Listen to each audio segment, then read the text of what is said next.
Friends, ನೀವು ಲಾಕ್ಡೌನಲ್ಲಿ ಒಳ್ಳೆ ಆರಾಮಾಗಿ ದುಡ್ಡು ಮಾಡ್ಬೋದು. ನೀವು ಮನೆಯಲ್ಲಿ ಓಪನ್ ಮಾಡಿ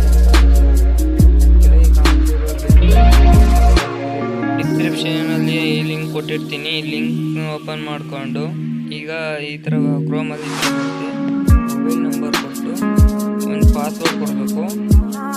ಆಮೇಲೆ ಆಮೇಲೆ ನಿಮ್ಮ ಫೋನ್ ನಂಬರ್ಗೆ ಒಂದು OTP ಬರುತ್ತೆ.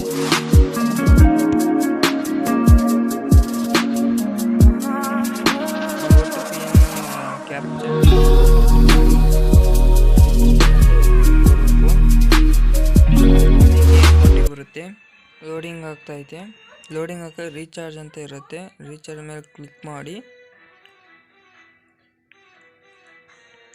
ಈ ಥರ ಬರುತ್ತೆ. ಆಮೇಲೆ ಫೋನ್ ಪೇ ನೈನ್ ಅಂತ ಇರುತ್ತೆ. ಅದಕ್ಕೆ 379 ಹೊಡೆದ್ಬಿಟ್ಟು ಸಬ್ರಿಜಿಸ್ಟರ್ ಹೊಡಿಬೇಕು. ಅದು ಬರಲಿಲ್ಲ ಅಂದರೆ ಬ್ಯಾಂಕ್ ಇದೆಲ್ಲ ಇರುತ್ತೆ. ಆ ಬ್ಯಾಂಕ್ ಡೀಟೇಲ್ಸ್ ಎಲ್ಲ ಕೊಡಬೇಕು. ಮೊದಲು ನೇಮು, ಬ್ಯಾಂಕಿಗೆ ಏನು ಕೊಟ್ಟಿದ್ರು ನೇಮ್ ಕೊಡಬೇಕು. ಆಮೇಲೆ ಅದ್ರ ಮೊಬೈಲ್ ನಂಬರ್ ಕೊಟ್ಟು ಬ್ಯಾಂಕ್ ನೇಮ್ ಹೊಡಿಬೇಕು. ಬ್ಯಾಂಕ್ ನೇಮ್ ಬರೀಬೇಕು.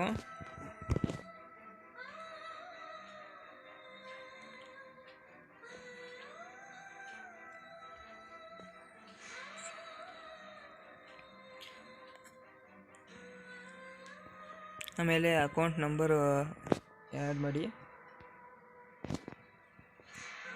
ಆಮೇಲೆ IFSC ಕೋಡು ಬ್ಯಾಂಕ್ ಪಾಸ್ಬುಕ್ಕಲ್ಲಿ ಇರುತ್ತೆ, ನೋಡಿಕೊಂಡು ಕರೆಕ್ಟಾಗಿ ಎಂಟ್ರಿ ಮಾಡಬೇಕು.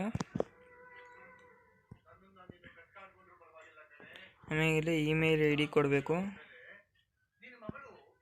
ಇಮೇಲ್ ಕೊಟ್ಟು ಕನ್ಫರ್ಮ್ ಕೊಟ್ಟರೆ ಸಕ್ಸಸ್ಫುಲ್ ಅಂತ ಬರುತ್ತೆ. ಆಮೇಲೆ ರೀಚಾರ್ಜ್ಗೆ ಹೋಗ್ಬೇಕು. ಮತ್ತೆ 379 ಅಂತ ಹೊಡೆದ್ಬಿಟ್ಟು ಸಬ್ಸ್ಕ್ರೈಬ್ ಕೊಟ್ಟು ನಿಮ್ದು ಯಾವುದಿರ್ತೋ ಫೋನ್ಪೇ ಅಂತ ಕೊಟ್ಟು ನಂದು ಮೊಬೈಲ್ ನಂಬರ್ ಎಂಟ್ರಿ ಮಾಡ್ತೀನಿ.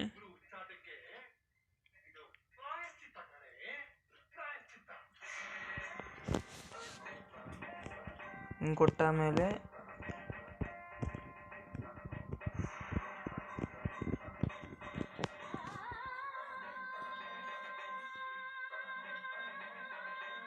ಆಮೇಲೆ ಇದಿರುತ್ತೆ ಅಂತ ಮೆಸೇಂಜರ್ಗೆ ಹೋಗಿ ಅಲ್ಲಿ ಮೆಸೇಂಜರಿಂದ ಅಲ್ಲಿರೋ ಕ್ಲಿಕ್ ಮಾಡಿದ್ರೆ ಸೀದಾ ಪೇಟಿಎಮ್ಗೆ ಹೋಗುತ್ತೆ. ಪೇಟಿಎಮ್ಮಿಂದ ಪೇ ಅಂತ ಇರುತ್ತೆ. ಪೇ ಮೇಲೆ ಕ್ಲಿಕ್ ಮಾಡಬೇಕು.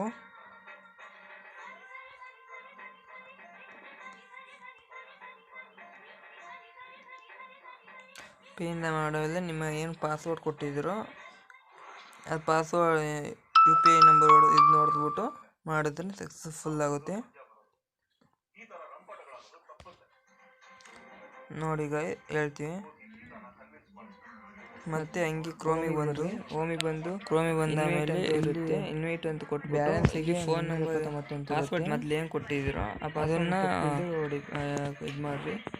ಇದು ಮಾಡಾಮೇಲೆ ಇನ್ವೈಟ್ ಅಂತ ಬರುತ್ತೆ. ಇನ್ವೈಟಿಗೆ ಹೊಡೆದ್ಬಿಟ್ಟು ಆಮೇಲೆ ಕನ್ಫರ್ಮ್ ಅಂತ ಬರುತ್ತೆ. ಸಕ್ಸಸ್ ಆಯ್ತು ಅಂತ ತೋರಿಸುತ್ತೆ. ಸೀದಾ ಮೈಗೆ ಬಂದಾಮೇಲೆ ಮೈ ಬ್ಯಾಲೆನ್ಸ್ ಅಂತ ಐತೆ, ಅಲ್ಲ ಮೈ ವೆಲ್ತ್ ಅಂತ ಐತೆ. ಅದಕ್ಕೆ 379 ಆ್ಯಡ್ ಆಗಿರುತ್ತೆ.